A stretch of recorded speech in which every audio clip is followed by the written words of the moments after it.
Hail Mary, full of grapes, blessed be the fruit of the womb. Help us get through the tribulation.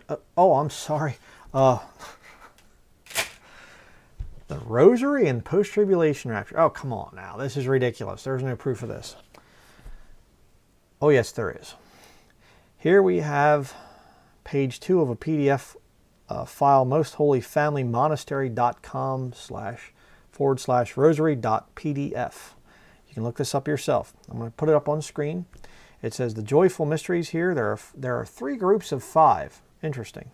The joyful mysteries, you have the Annunciation to the Blessed Virgin Mary, all those dumb ones there. I'm not going to read them all. The sorrowful mysteries, and then the glorious mysteries down here at the bottom. And look at number 5, the coronation of the Blessed Virgin Mary, Queen of Heaven and Earth. And the virtues that come from it is the perseverance in grace and a crown of glory hereafter. Perseverance.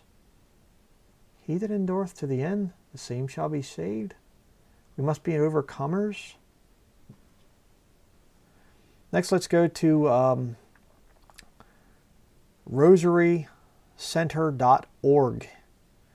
Here you have the glorious mysteries, each one explained in great detail. You go down to the very bottom, and again we have the coronation there. And down at the bottom it says spiritual fruit, grace of final perseverance. You got to have that. That's very important, you know. And again, this 5s, you know, what's the deal with the 5s? Just like the Jesuit, the spiritual exercises of Saint Ignatius de Loyola, you know. You see the thing of 5s, the Illuminati law of 5s.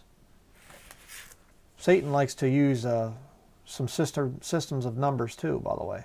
And it's funny because the number 5 is the number of death in the Bible. Very interesting. Let me show you one other thing here. I'm going to show you what's in this fine little book here. Next we go to the CatholicismAbout.com and a whole bunch of junk there. I'm going to show you the article here. But has this the coronation, the 5th glorious mystery of the Rosary. The 5th glorious mystery of the Rosary is the coronation of the Blessed Virgin Mary. The fruit most commonly associated with the mystery of the coronation is final perseverance. And it goes down through there, talks more about perseverance and things too. But you say, what does this have to do with the believing in a post-trib rapture? Well, if you believe in a post-trib rapture, then you're going to have to persevere to the end. Endure to the end. Absolutely. And you're going to have to fight your whole way through the thing to avoid losing your salvation. Because if you get weak and you take the mark of the beast, you're done. You're finished. You've lost your salvation. Interesting. But let me show you here in the official catechism of the Catholic Church. You can see it here, the Catechism of the Catholic Church. And I've showed this in one of my pre-trib rapture moments. We'll go down here to the bottom. This is page 193, number 675 here in the Catechism. The Church's ultimate trial. Before Christ's second coming, the Church must pass through a final trial that will shake the faith of many believers. The persecution that accompanies her pilgrimage on earth will unveil the mystery of iniquity in the form of a religious deception, offering men an apparent solution to their problems at the price of apostasy from the truth. The supreme religious deception is that of the Antichrist, a pseudo-messianism by which man glorifies himself in place of God and of his Messiah come in the flesh. Okay? And let me just show you one other thing here quick. I just looked down and saw this. Number 677, see it go from here down to there.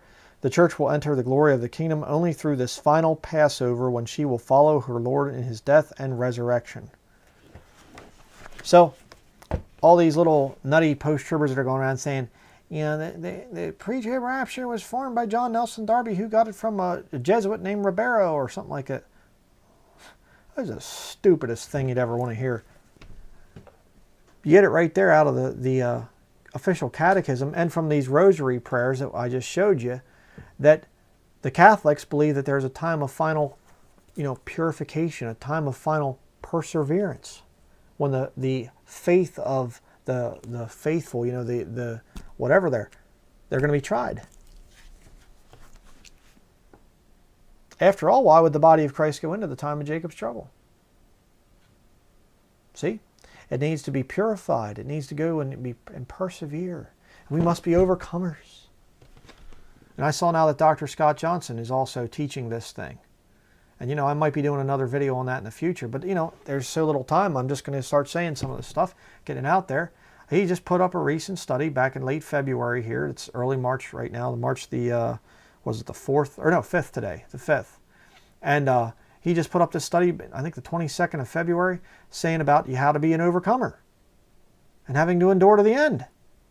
Works, salvation. Then he goes, oh yeah, but I'm not really trying to teach works there. Yes, you are, Scott. Yes, you are. It's nutty. But hey, man, if you're an official, post-trib heretic, go on out, get yourself a rosary, start putting that thing around your neck, because you're going to have to persevere. You need all the help you can get, man.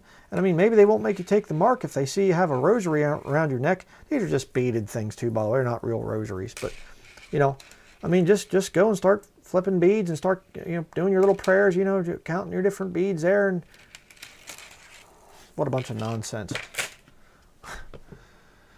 Don't be deceived by this post-trib lying heresy. Okay? If you're saved, you're going up at the rapture before the time of Jacob's trouble.